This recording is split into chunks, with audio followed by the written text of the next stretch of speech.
Hello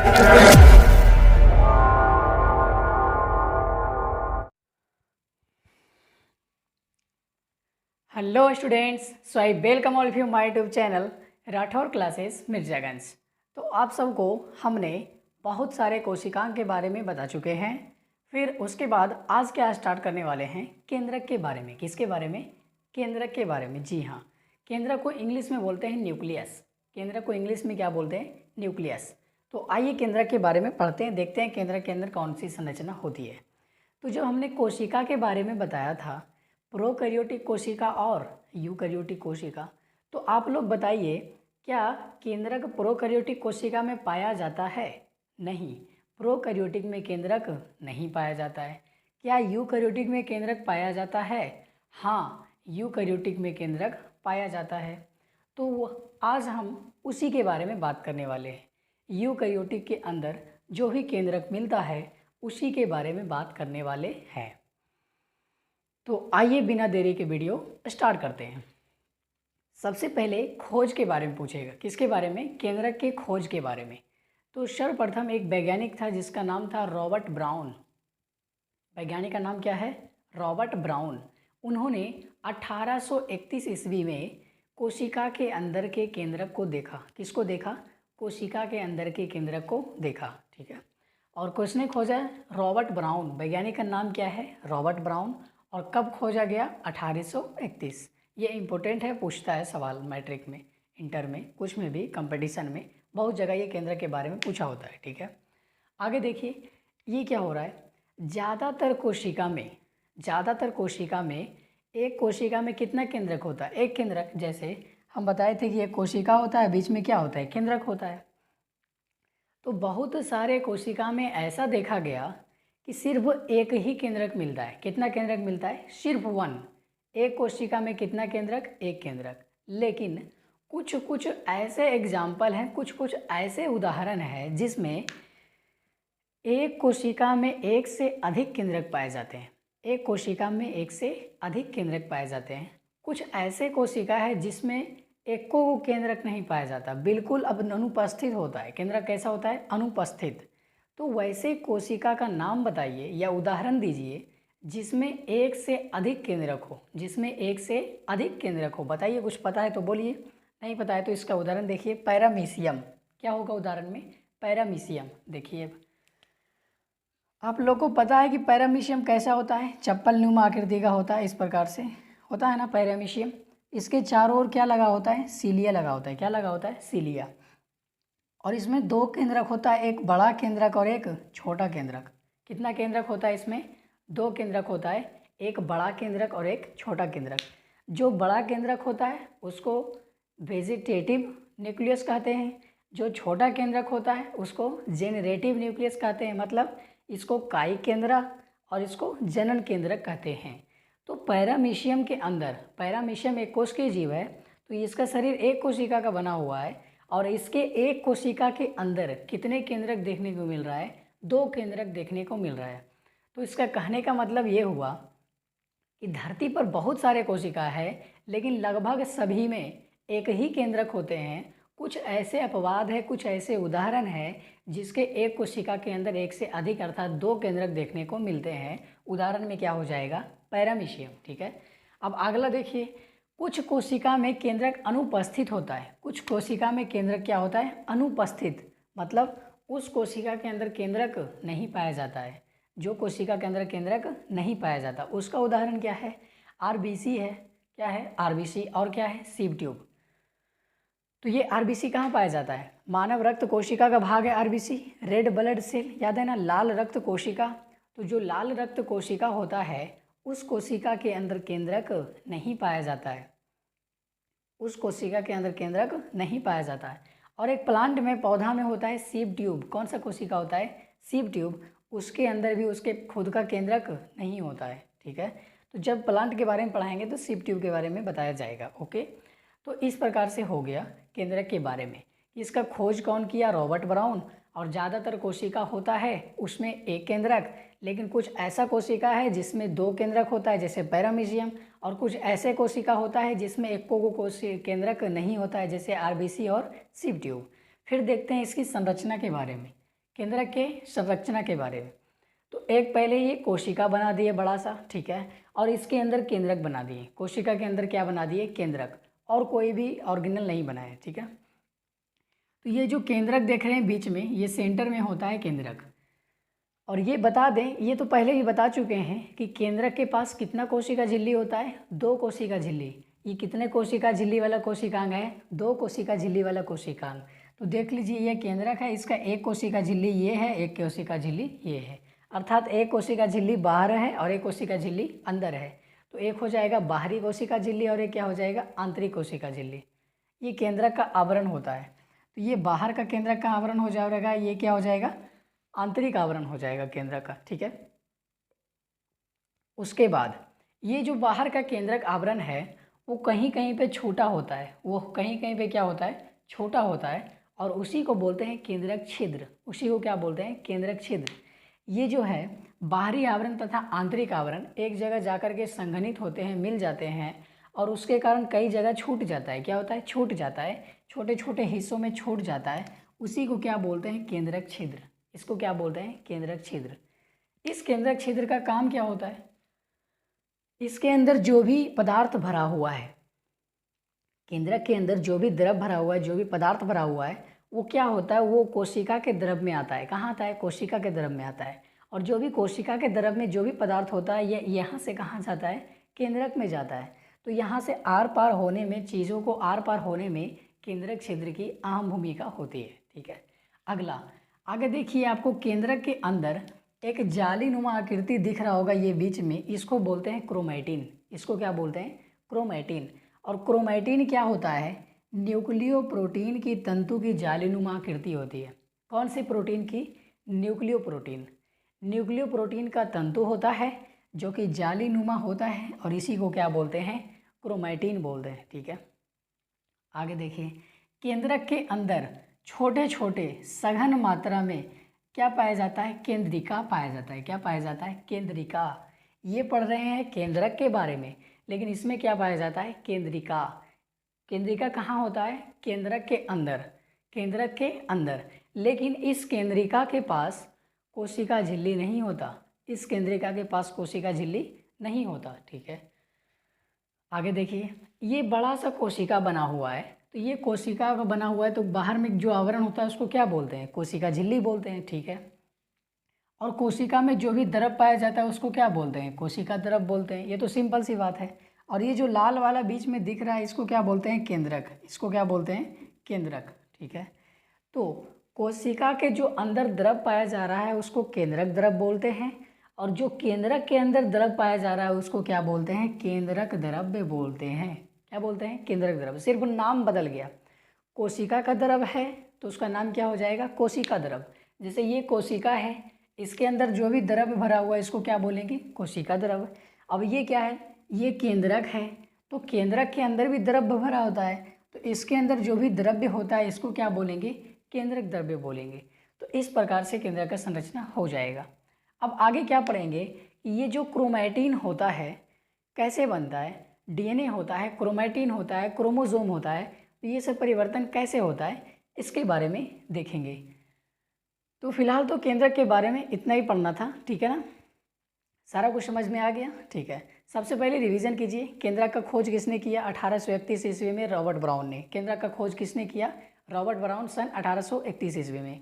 बहुत सारे कोशिका ऐसा होता है जिसमें एक केंद्रक होता है, लेकिन कुछ कोशिका का उदाहरण दीजिए जिसमें 2 केंद्रक हो, जैसे पैरामीशियम। कुछ ऐसे कोशिका का उदाहरण दीजिए जिसमें केंद्रक नहीं पाया जाता हो, जैसे आरबीसी और सिव ट्यूब, ठीक है। और क्या होता है? केंद्रक के अंदर केंद्रिका पाया जाता है। केंद्रक में 2 कोशिका झिल्ली वाला परत होता है, 2 कोशिका झिल्ली का आवरण होता है, ठीक है। इसके अंदर जालीनुमा आकृति होता है जिसको क्रोमैटिन बोलते हैं। ये न्यूक्लियो प्रोटीन का बना होता है। कोशिका के द्रव को कोशिका द्रव बोलते हैं और केंद्रक के द्रव को केंद्रक द्रव बोलते हैं। और केंद्रक का जो आवरण होता है कहीं कहीं पे छोटा हुआ होता है, उसी को बोलते हैं केंद्रक झिल्ली, केंद्रक छिद्र बोलते हैं। उसको क्या बोलते हैं? केंद्रक छिद्र। इस केंद्रक छिद्र के सहारे क्या होता है कि केंद्रक का द्रव्य और कोशिका का द्रव्य आर पार होते रहता है।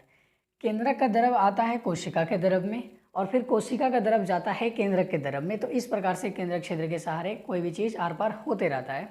तो कोशिका के बारे में, केंद्रक के बारे में इतना ही जानना था। अब पढ़ेंगे गुणसूत्र के बारे में। किसके बारे में? गुणसूत्र के बारे में। तो गुणसूत्र होता क्या है? जैसे अभी केंद्र के अंदर क्या बताए थे? क्रोमैटिन बताए थे। केंद्र के अंदर क्या बताए थे? क्रोमैटिन। तो देख लीजिए ये है केंद्रक, ठीक है, और इसके अंदर पाया जाता है क्रोमैटिन। क्या पाया जाता है? क्रोमैटिन। और ये क्रोमैटिन बना होता है न्यूक्लियन प्रोटीन का। किस प्रोटीन का? न्यूक्लिक प्रोटीन का। तो अब यहाँ पे सवाल क्या आता है? अब हम ये पूछना चाह रहे हैं कि एक कोशिका है इतना छोटा और हमको इतना लंबा डीएनए को रखना है। किसको रखना है? इतना लंबा डीएनए को रखना है। यहाँ पे दिमाग लगाना है थोड़ा। ये केंद्रक है छोटा, ये केंद्रक है छोटा और डीएनए है इतना लंबा। तो एक डीएनए का इतना लंबा धागा है और एक इतना छोटा सा केंद्रक है। तो हमको इतने लंबे धागे डीएनए को इस छोटे से केंद्रक के अंदर रखना है। तो कैसे रखेंगे आप ही बताइए? इतना बड़ा डीएनए का धागा है और केंद्रक है छोटा सा, तो इतने बड़े धागे को केंद्रक में रखना है तो कैसे रखेंगे? तो इस जो धागे है इसको हम मोड़ करके रखेंगे, इस धागे को पैक करके रखेंगे। तो जब धागा को मोड़ देंगे तो धागा छोटा हो जाएगा, और जब धागा छोटा हो जाएगा तो ये कहाँ अट जाएगा? केंद्रक के अंदर अट जाएगा। तो वही करना है। क्या करना है? वही करना है। तो केंद्रक के अंदर हम जा कर के तो नहीं करेंगे, हम जा कर के इसको ऐसे से सरिया देंगे, जैसे पतंग सरियाते हैं, पतंग वाला धागा सरियाते हैं ना ऐसे ऐसे करके। तो क्या केंद्रक के अंदर हम जाकर सरियाएंगे? नहीं। तो उसके लिए कुछ ना कुछ वहाँ पे प्रेजेंट होगा। तो वहाँ पे होता है एक प्रोटीन। कौन सा प्रोटीन होता है? उस प्रोटीन का नाम है हिस्टोन प्रोटीन। कैसा प्रोटीन? Histone protein. कैसा प्रोटीन है? Histone protein. तो ये हिस्टोन प्रोटीन का काम क्या है?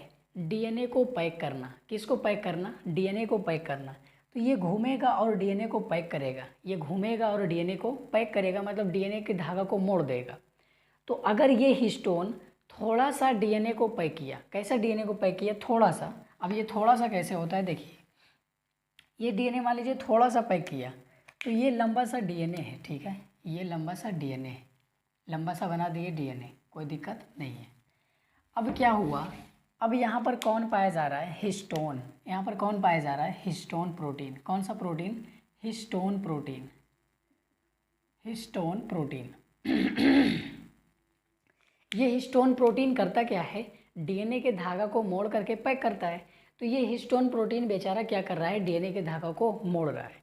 तो जब ये थोड़ा सा मोड़ेगा, कैसे मोड़ेगा?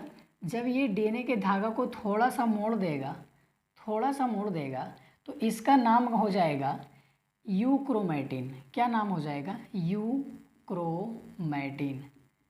इसका नाम क्या हो जाएगा? यूक्रोमैटिन। क्या नाम हो जाएगा? यूक्रोमैटिन। जब हिस्टोन प्रोटीन डीएनए के धागा को थोड़ा सा मोड़ेगा तो उसका नाम क्या हो जाएगा? यूक्रोमैटिन। और उसका संरचना कुछ इस प्रकार से हो जाएगा, ऐसे ऐसे डीएनए को धागा को मोड़ देगा। डीएनए का धागा ऐसे है, लेकिन कैसे मोड़ देगा? ऐसे मोड़ देगा। तो इसको क्या बोलेंगे? यूक्रोमैटिन। आगे देखिए, आगे और ज़्यादा, थोड़ा सा ज़्यादा मोड़ दे, थोड़ा सा ज़्यादा मोड़ दे, उसका नाम हो जाता है हेटेरोक्रोमैटिन। उसका नाम क्या हो जाता है? हेटेरोक्रोमैटिन।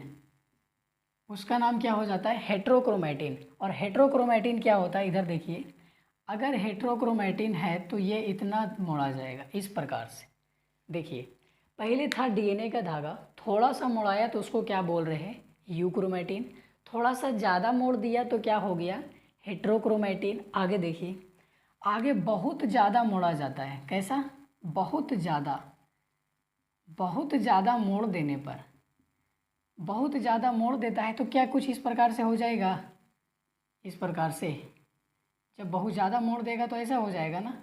तो जब बहुत ज़्यादा मोड़ देता है तो इसको क्या बोलते हैं? गुणसूत्र। इसको फिर क्या बोलने लगते हैं? गुणसूत्र। इसको बोलने लगते हैं गुणसूत्र, यानी कि क्रोमोसोम। गुणसूत्र यानी कि क्रोमोसोम, ठीक है। तो इसको गुणसूत्र या क्रोमोसोम बोलते हैं। तो सबसे पहले है एक लंबा डीएनए और एक है छोटा सा केंद्रक। तो लंबा डीएनए को छोटे से केंद्रक में कैसे रखेंगे? पैक करके। कैसे रखेंगे? पैक करके। तो हम जा करके तो पैक नहीं करेंगे, तो केंद्रक के अंदर इसके लिए क्या पाया जाता है? Histone protein. ये हिस्टोन प्रोटीन का काम ही है डीएनए को पैक करना। किसको पैक करना? डीएनए को पैक करना। ये हिस्टोन प्रोटीन घूमते रहता है और डीएनए को लपेट लपेट के पैक करता है, ठीक है। तो जब ये थोड़ा सा पैक करेगा तो ऐसा संरचना हो जाएगा और इसका नाम क्या हो जाएगा? यूक्रोमैटिन। जब ये उससे ज़्यादा मुड़ेगा तो उसका नाम क्या हो जाएगा, हेट्रोक्रोमेटिन। और जब पूरा बहुत ज़्यादा मुड़ गया, अब उसके बाद नहीं मुड़ेगा, एकदम लास्ट स्टेज पर आ गया है, तो उसको बोलते हैं गुणसूत्र। उसको क्या बोलते हैं, गुणसूत्र। है डीएनए का धागा ही, है डीएनए का धागा ही। ये किसका धागा है, डीएनए का धागा है। लेकिन नाम कैसे बदल रहा है, जब उसको हिस्टोन प्रोटीन मोड़ रहा है तो नाम उसका क्या हो जा रहा है, बदल जा रहा है। थोड़ा सा मोड़ेगा तो यूक्रोमेटिन, उससे ज़्यादा मोड़ेगा तो हेट्रोक्रोमेटिन। अब पूरा लास्ट एकदम उससे ज़्यादा कभी हो ही नहीं सकता है, सबसे ज़्यादा मोड़ दे उसको क्या बोल देंगे, गुणसूत्र। तो इसी गुणसूत्र के बारे में हम यहाँ पे पढ़ने वाले हैं, ठीक है। तो आइए देखते हैं गुणसूत्र के बारे में। गुणसूत्र को बोलते हैं क्रोमोसोम। गुणसूत्र को इंग्लिश में क्या बोलते हैं, क्रोमोसोम, ठीक है। यह संरचना कोशिका विभाजन समय दिखाई देता है। ये जो संरचना है गुणसूत्र, कौन सी संरचना है, गुणसूत्र। ये जो गुणसूत्र वाला संरचना ये कब दिखता है, कोशिका विभाजन के समय। कब दिखता है, कोशिका विभाजन के समय। तो जब भी एक कोशिका से दो कोशिका बनेगा तभी ये गुणसूत्र दिखेगा, ठीक है। आगे देखिए, सभी गुणसूत्र में एक प्राथमिक संकीर्णन मिलता है। सभी गुणसूत्र में एक प्राथमिक संकीर्णन मिलता है, उसको क्या बोलते हैं, गुणसूत्र बिंदु। उसको क्या बोलते हैं, गुणसूत्र बिंदु। तो देखिए हमने यहाँ पर एक गुणसूत्र का फोटो बनाया है और प्रत्येक गुणसूत्र में एक प्राथमिक संकीर्णन मिलता है जिसको क्या बोलते हैं, गुणसूत्र बिंदु बोलते हैं। तो यहाँ पर जो भी ब्लू से बना हुआ है इसको क्या बोल रहे हैं, गुणसूत्र बिंदु। इसको क्या बोल रहे हैं, गुणसूत्र बिंदु। आगे देखिए, गुणसूत्र बिंदु पर दो बिंब जैसी आकृति होता है उसको कहते हैं किनेटोकोर। दो बिंब जैसी आकृति होता है उसको क्या कहते हैं, किनेटोकोर। तो देख लीजिए ये है गुणसूत्र बिंदु और गुणसूत्र बिंदु पर दो बिंब जैसी, तो देखिए साइड में दो बिंब जैसी आकृति दिख रहा होगा, इसी आकृति को क्या बोलते हैं, किनेटोकोर। इस आकृति को क्या बोलते हैं, किनेटोकोर, ठीक है। ये हो गया। और ये जो दोनों है, ये जो गुणसूत्र का ये जो धागा दिख रहा है इसको बोलते हैं क्रोमैटिड। इसको क्या बोलते हैं, क्रोमैटिड।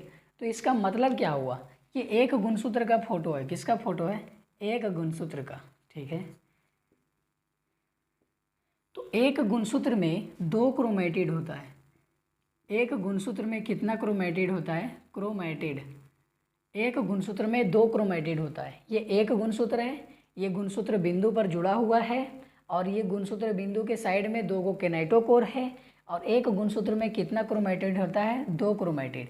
एक क्रोमैटिड ये है और दूसरा क्रोमैटिड ये है, तो ये दोनों मिला के हो गया दो क्रोमैटिड, ठीक है।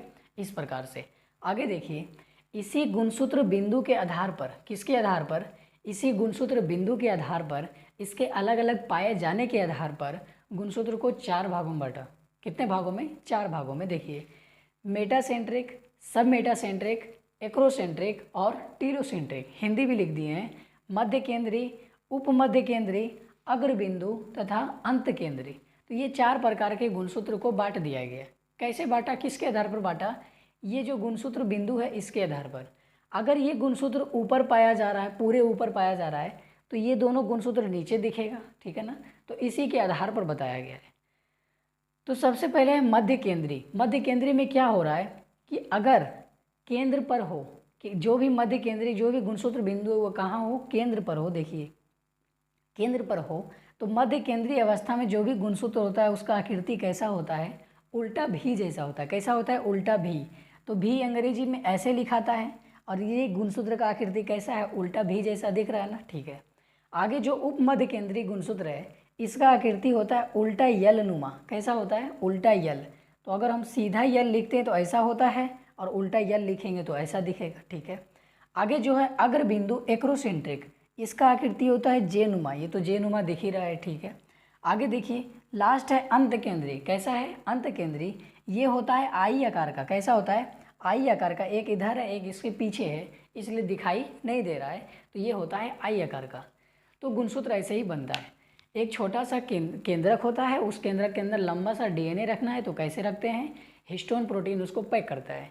हिस्टोन प्रोटीन जब थोड़ा सा पैक करता है तो यूक्रोमेटिन होता है, जब उससे ज़्यादा पैक करता है तो उसको हेट्रोक्रोमेटिन बोलते हैं, बहुत ज़्यादा पैक कर देता है तो उसको गुणसूत्र बोलते हैं। और ये संरचना तभी दिखाई देता है जब कोशिका विभाजन होता है। ये संरचना तभी दिखाई देता है जब क्या होता है, कोशिका विभाजन होता है। और प्रत्येक गुणसूत्र के एक प्राथमिक संकीर्णन मिल रहा है, उसको क्या बोलते हैं? गुणसूत्र बिंदु बोलते हैं। और उसी गुणसूत्र बिंदु पर दो बीम जैसी आकृति होता है, उसको क्या बोलते हैं? किनेटोकोर बोलते हैं। एक गुणसूत्र में कितना क्रोमेटिड होता है? 2 क्रोमेटिड होता है। और इसी गुणसूत्र बिंदु के आधार पर पाए जाने वाले आधार पर, उसको जगह के आधार पर गुणसूत्र को 4 भागों में बांटा गया है: मेटासेंट्रिक, सब मेटासेंट्रिक, एक्रोसेंट्रिक और टीलोसेंट्रिक, मध्य केंद्री, उप मध्य केंद्री और अग्र बिंदु और अंत केंद्री। ठीक है, इस प्रकार से मध्य केंद्री का आकृति होता है उल्टा भी-नुमा, उप मध्य केंद्री का आकृति होता है उल्टा यल-नुमा, और अग्र बिंदु का आकृति होता है जे-नुमा, और अंत केंद्री का आकृति होता है आई-नुमा। तो इस प्रकार से गुणसूत्र के बारे में क्या हो गया? खत्म। अच्छा, एक क्वेश्चन यहाँ पे, मानव के प्रत्येक कोशिका के अंदर, मानव के कोशिका के अंदर कितना गुणसूत्र पाया जाता है? ये आपसे अगले वीडियो में पूछा जाएगा। नहीं तो ये सब तो बेसिक है, ठीक है ना, ये 12th में काम देगा कि मानव में कितना गुणसूत्र होता है? 46 गुणसूत्र होता है, 23 जोड़ा गुणसूत्र होता है। ठीक है, तो यही बोलना है, बस यही वाला गुणसूत्र होता है। ठीक है, तो मिलते हैं अगले वीडियो में, तब तक के लिए धन्यवाद।